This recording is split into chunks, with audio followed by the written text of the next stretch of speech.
One of the three vital elements of the Nysteia Formula is cardiovascular exercise, the others being intermittent fasting and Mediterranean type cuisine. Cardiovascular exercise is so called because of the effect that it has on your cardiovascular system, which is your heart and blood vessels. It is defined as any physical activity that raises your heart rate. Normal resting heart rate has a range, and this is between 45 and 90 beats per minute. A value outside of this range when at rest is considered abnormal.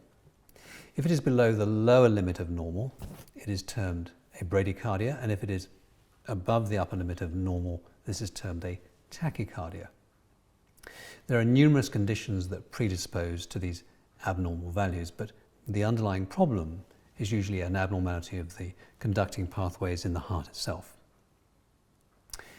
Tachycardia when exercising as opposed to a tachycardia at rest is an entirely normal physiological response to exercise, and of course exists to pump more blood around the body and to deliver more oxygen and nutrients to the cells that need it most, in particular the muscles. The volume of blood put out by the heart is called the cardiac output and is measured in litres per minute. Each beat of the heart pushes out a certain volume of blood, and this is termed the stroke volume. With an adult at rest, this is usually about 80 mils of blood per beat. Cardiac output is calculated by multiplying stroke volume by heart rate. So you can see that an individual with a heart rate of 60 will have a cardiac output of almost 5 litres. If you want to increase the cardiac output, you can do so by increasing both heart rate and stroke volume. And in reality, both are increased together. And this can result in a doubling or even tripling of the cardiac output during strenuous exercise.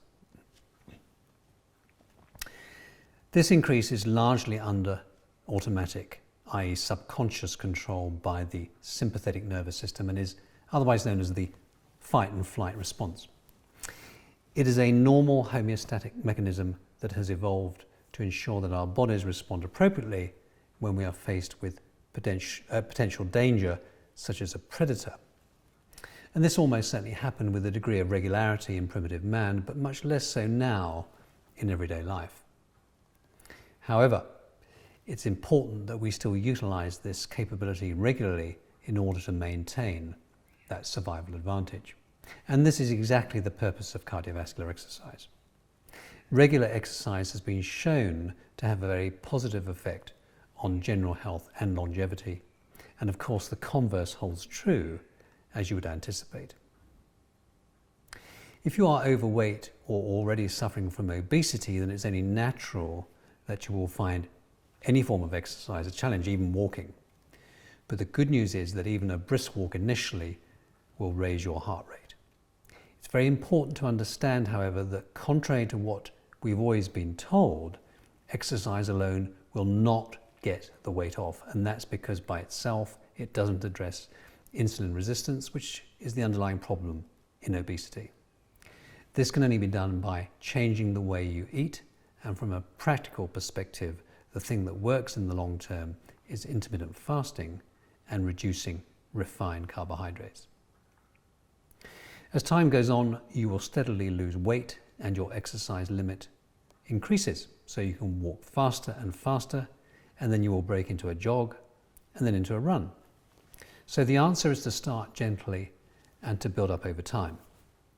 The important thing is to push yourself a little bit further each and every day, so that after half an hour you can feel your pulse increase, you are sweating and you are out of breath. That's how you know you've done some good. If walking and running aren't for you, it's important that you find something that is, such as cycling or swimming or going to the gym. Ideally, it should be done first thing in the morning whilst you are still fasting. Don't worry, your body has plenty of reserves, and that's exactly what you want it to use. Your immediate energy reserves are largely your liver and muscle glycogen stores that have been replenished from the day before.